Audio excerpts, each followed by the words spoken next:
Well, good morning and welcome to Corona Fits here in Blackstone, Virginia, the center of the world. But then you too are at the center of your world. So let's talk about coronavirus again as the Kudzu virus. This is a very interesting metaphor that we're working with today. I've been working with it this morning, writing about it, and I'll post that with my talk. But those who live in the South know Kudzu. It was imported from Asia back in the 50s, I think. Maybe earlier, I'm not sure. But it looked like a good ground cover. So they put it along the highways. And lo and behold, there was no check. So Kudzu vines grow over trees, houses, cars. Landscapes are turned into monsters coming out of the swamp with all these forms, It's like a nightmare landscape sometimes when you drive by the road and see these Kudzu takeovers.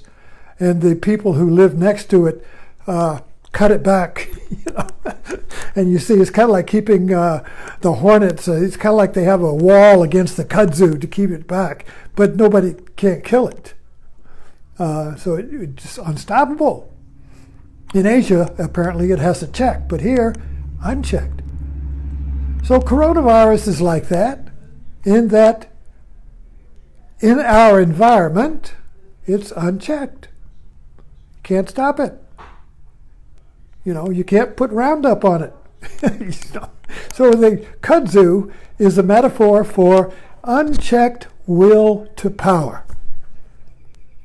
Unchecked will to power. Hitler was about that. The Triumph of Will was a book. I think it was a movie of his Nuremberg rallies, The Triumph of Will. Now, when the will triumphs, when the will is unchecked, there is a rapture. That's subjective. We feel it like a rapture. We all know this experience when suddenly all the red lights are gone and your idea just goes, oh, it's working. My will, my intention is working. And intention is power. So my will to power is working when suddenly all the lights are green and people like what I'm doing and I'm getting money and oh my God, will to power, there's a rapture. And it comes in small things or big things, in your marriages, in your relationships. There's always this conflict of will to power. Suddenly you get your way. A little rapture. Am I back? Okay, there was a little glitch there. Suddenly so we see it in the small and in the large. We see it in the backyard when two tomcats meet and they face off. Two wills to power. Who's going to be the will? You see, in a relationship, there can only be one will, one center. If you have two, you've got to fight. In a nation, you got a civil war. In the backyard, you got two tomcats. In a marriage, you got to fight. When I want to do this, no, we're going to do that. I don't know. Why don't I get my way? Why don't I get my way? Bam, you see. So successful relationships come up with strategies. Okay, you get to pick the movie tonight, I get to pick it tomorrow. If you don't do that, it's like, bam, we're going to do it my way, no my way, no my, and it escalates. My way, my way, my way, my way, my way, pew! And we read about it in the newspaper. So-and-so shoots so-and-so. Bam. That's the end of it. That's the end of the contest of wills to power, death. Or love, creativity. We come to a new way of being together. In marriages, usually, when there's a conflict of will to power, it ends up in great sex or divorce. Or violence. Or violence, you see. Either they walk away, I quit, or one of them shoots the other, or subdues the other violently, so there's only one will to power, you see. But the point is, there can only be one will to power at a time in relationship. Whether it's a relationship of the Democrats and the Republicans, left and right, or a relationship in a marriage, or friendship, or whatever, you're with your boss, whatever, everything is relationship. Nothing stands alone, so everything's in relationship, so everything is a battle for the center.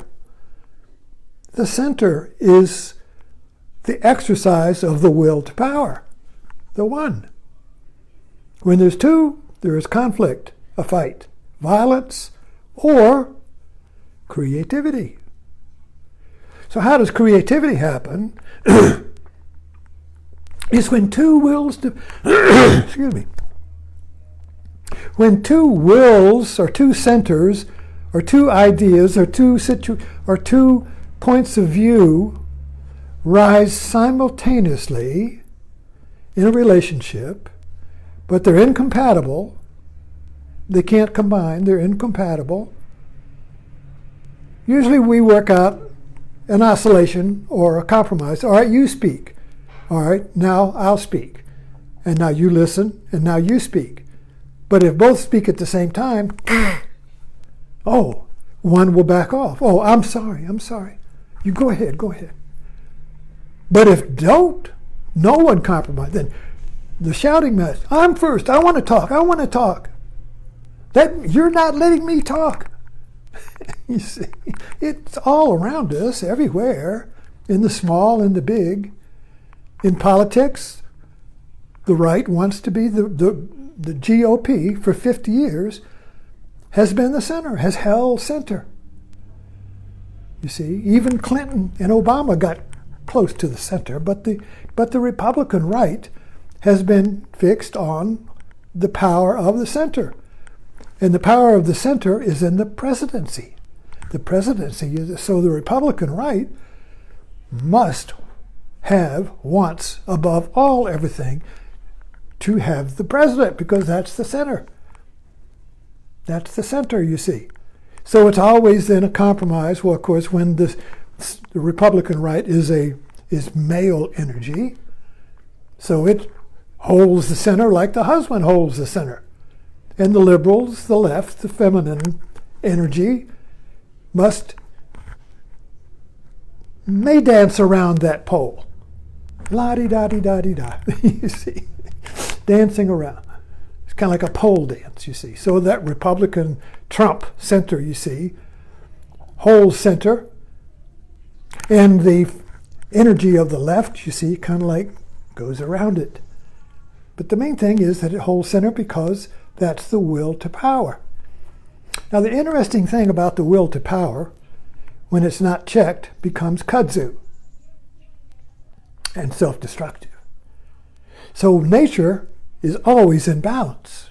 You know, in Avatar, it was said that the mother comes to restore balance.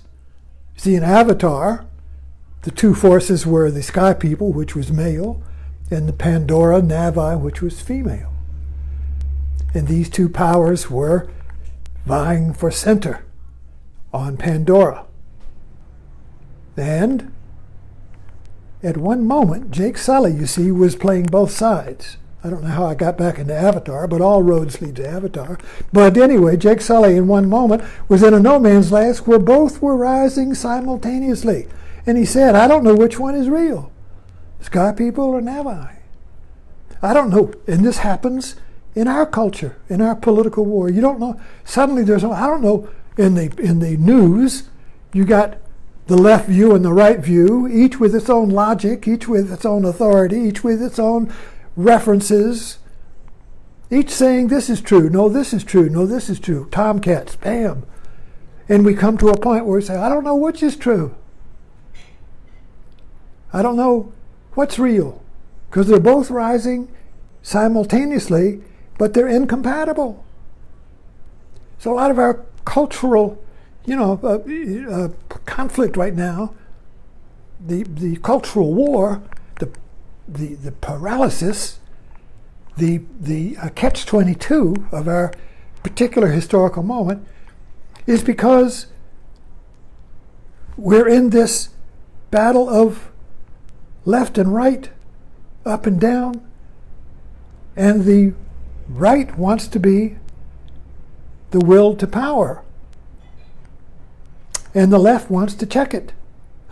The left wants to stop the Kudzu, because when the will to power is unchecked, it will take over the world like Hitler, like Kudzu, you see. Hitler was will to power unchecked.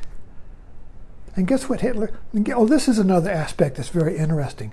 When you have the will to power, when it's unchecked, there's also the fear of loss of power. Actors know this. Artists know this. You create suddenly a piece of work that was done in play, and it works, and people love it, and you're famous, and the money's coming in, but you got to keep doing it. Now there's the fear. Well, maybe I can't do it again. What if I can't do it as good? What if my time is past? What if that was the best work I've ever done?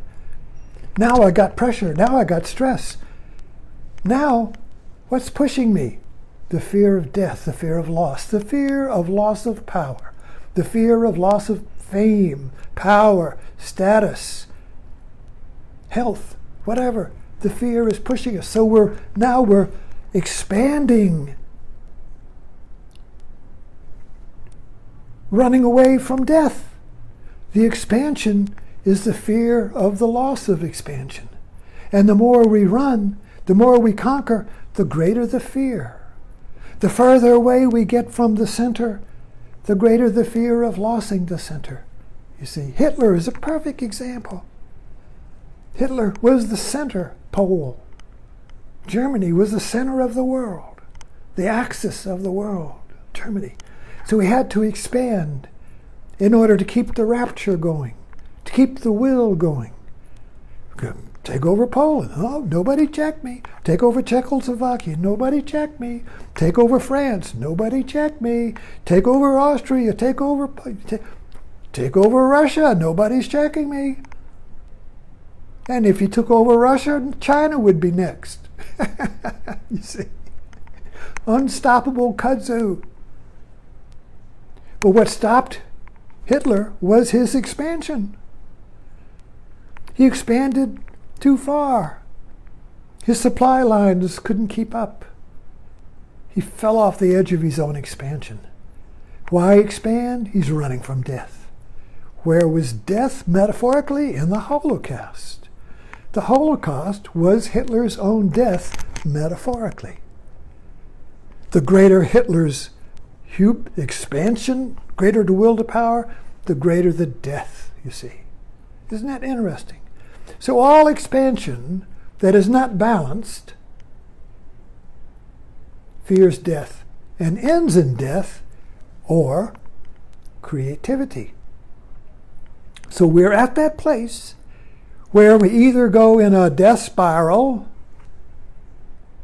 or we create a new America, a more just America, an economy that is more just, an America with equanimity instead of one party with the power, instead of a will to triumph over the other half of my relationship. You see, so if America was a marriage, the Republicans would be the husband and the liberals would be the wife. And so the old strategy in marriages, in gender relationships, is that the male is the center and the female goes or pole dances around the male. The phallic is the center, the female is the circle around it. And that maintains order. So if the female wants power, she must either get it from the male or trick him into thinking it's his idea. Oh yeah, that's a great idea, let's do that. You see. But that was the way females got power in the past. But that's all broken now. Because now we have male and female in relationship on equal footings, you see. So there has to be a creative strategy, a creative oscillation and sharing of power because one cannot dominate the other anymore in our historical rituals. Roles, you see. These roles of male dominance, female subservience was culturally supported. Now that's all broken. It broke up in the 60s. So now we're in a creative relationship with each other, where if we don't create compromises, solutions, creative ways of being together, we kill each other because we can't stand the tomcat fight. We can't stand the kudzu that's not checked, you see. Anyway, thanks for meandering with me through this talk. I'll see you next time one comes up.